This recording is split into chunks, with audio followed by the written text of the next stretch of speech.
Hey everybody, Arend here from Countryside Acres. Dobry din to all the Russian people. We had a video up today. Unfortunately, we had to take it down, and originally we thought we would be able to edit it and put it back up, but it has been requested to remove it entirely. It's really unfortunate. It was a good video. It was doing really well as well. People seemed to really like it and enjoy it.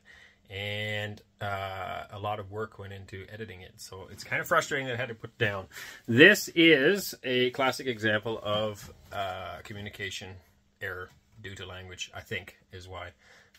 While we were viewing, well, first of all, the video, if you hadn't seen it, the video was on a farm that we looked at. So we have received multiple potential offers, proposals, I guess, of potential farm deals, with multiple proposals of potential farm deals from various different places. Some of them not as interesting, some of them are very interesting. One of them we worked on for 6 or 8 months. That video will hopefully be up next week. This particular one came out of nowhere. A gentleman contacted some people that we know and made this work. So I'm gonna not say too much here because I don't want to have another privacy concern here, but basically, a proposal was made to us. We went out to look at this farm.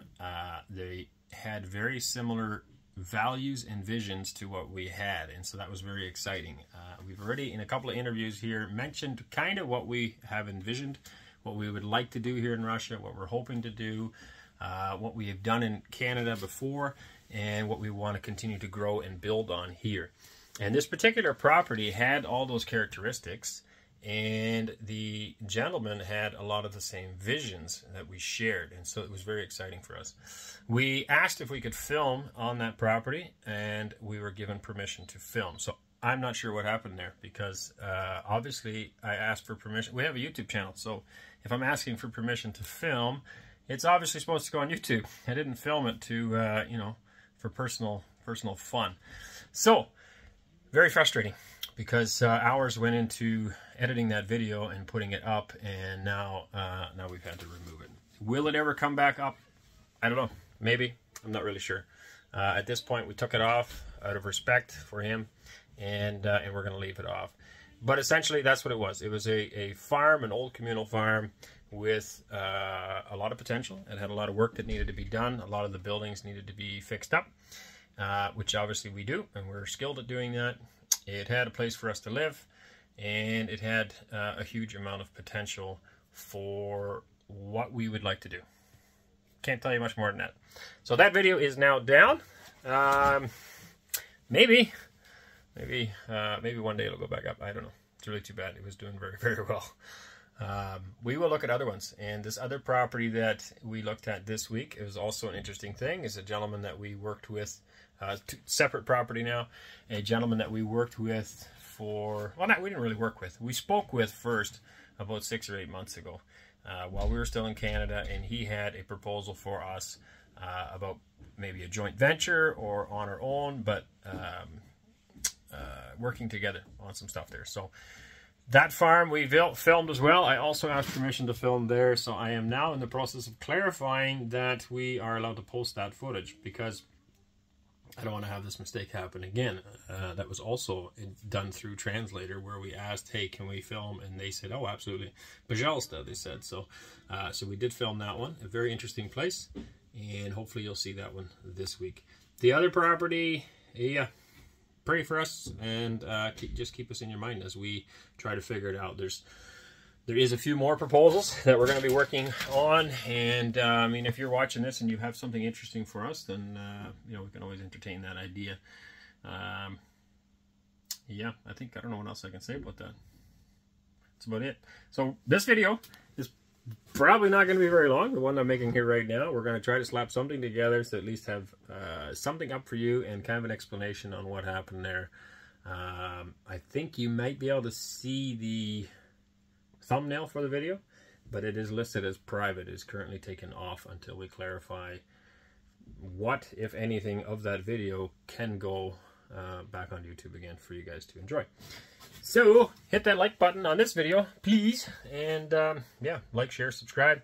I honestly have no idea at this point what Anneesa can put together. Hopefully she can put something together for you guys today that was the video we had planned to put up today. So she spent many hours going through that and getting it all ready for you.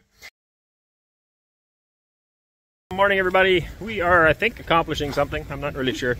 We were told that we are supposed to go in and get a number, which sounded like it was a health insurance number, but I think what it comes down to, it would be the equivalent of what we call a social insurance number in Canada.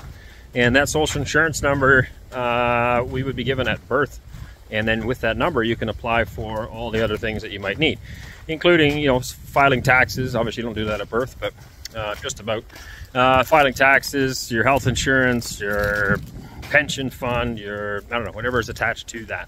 So I think that that's what we're doing today at this building. Not sure on the color choice. We'll see how that goes. Alexei is coming with, thankfully. At least he speaks Russian and English, and that should make things a little bit smoother for us. That was pretty simple, actually. We didn't really understand all of it, but we now have a number. So it sounds like it's the same as in Canada. At birth, our children are all given a social insurance number and health card, health insurance, government funded. And well, it comes out of our taxes. It's not government funded. That's just a funny way of saying it. We pay for it. And so that's what we just got now. We've got our social insurance number. With that, we can now apply for health insurance. Because we are not temporary residents, permanent residents, or citizens, we would be paying for that health insurance ourselves, which is normal. But we still needed this social insurance number in order to get to that next step. So, if I understand correctly. So now we can go ahead and apply for voluntary medical insurance. We would pick the level of coverage that we want, and then pay for that and get the medical insurance number. Something like that.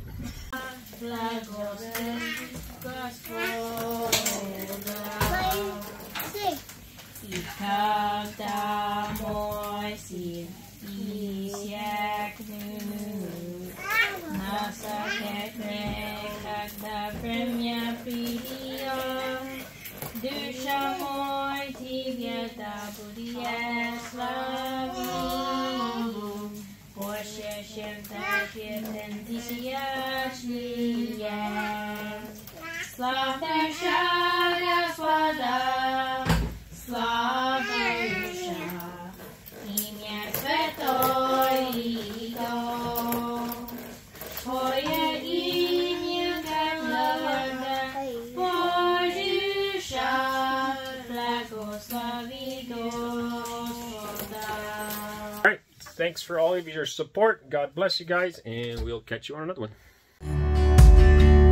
Can I tell you what's been on my mind? Sick and tired of the 9 to 5 in the city life. Hey darling,